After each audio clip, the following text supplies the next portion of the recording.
Are you uninspired or are you burnt out because you spend so much energy on survival that you have nothing left for your art?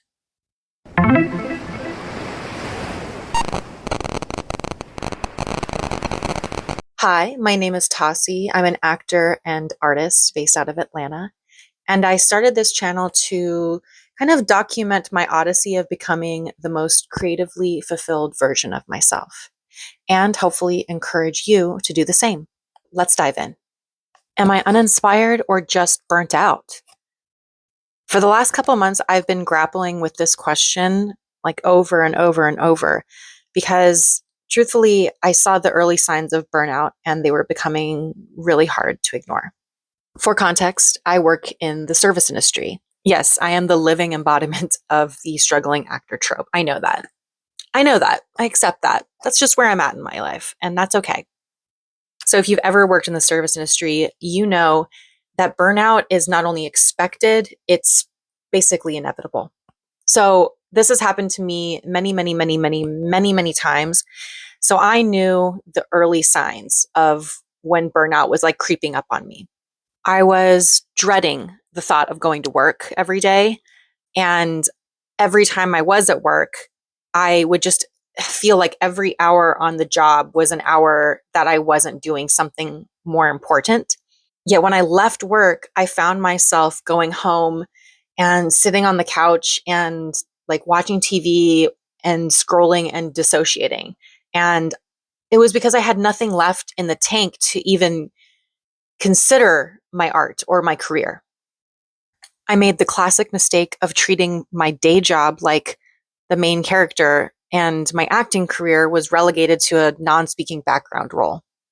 So, what is an artist to do when we find ourselves lost in the rat race? So, step one was admitting that I was actually in burnout.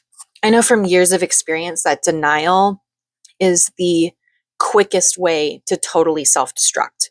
So, even admitting that I was getting burnt out and overwhelmed and I didn't know what to do, that's a huge step for me psychologically. It's taken many years of therapy to really like be comfortable being honest with myself.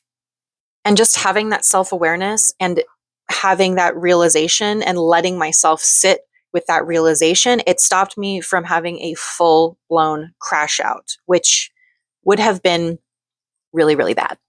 Step two was making the conscious choice to stop overperforming at my survival job.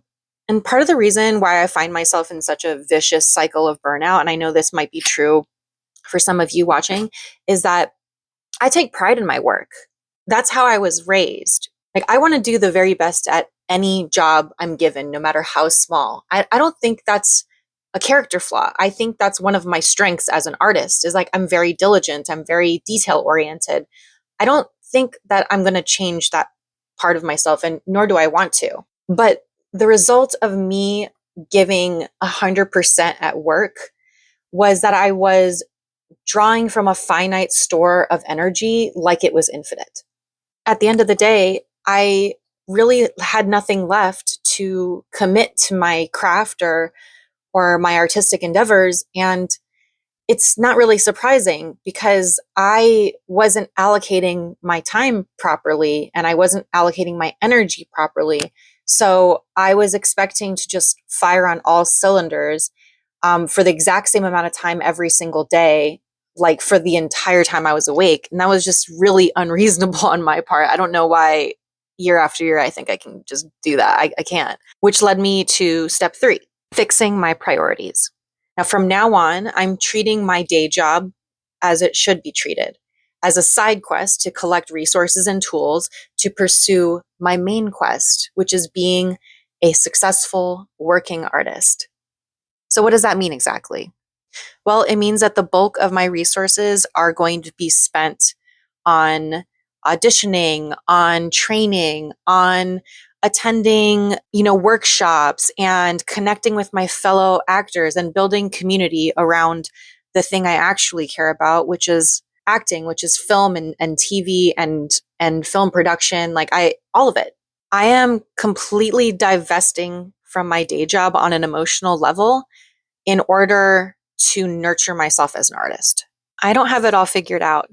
I am still strategizing the best way to put into practice what I'm talking about when I say fixing my priorities, and not overworking at my survival job, and admitting to myself that I have, a problem with being overwhelmed. I'm not saying I have that all figured out at all.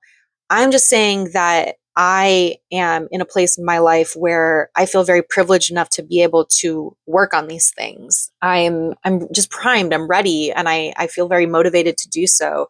So that's kind of like why I started this vlog or channel or whatever. I'm still kind of feeling out exactly what I want this to be and what aesthetically I'm trying to give. Like, obviously, I've got my like little setup around here, but I am just vibing over here and I just want what I want. And I'm shamelessly chasing down that dream life. And I'm really glad that you're here with me to do that. I do know this, that in order to be whole, us artists, we have to prioritize our art. And it's not about choosing your art over your survival. In my opinion, it's both. It's the recognition that when we're not creating, we're not living.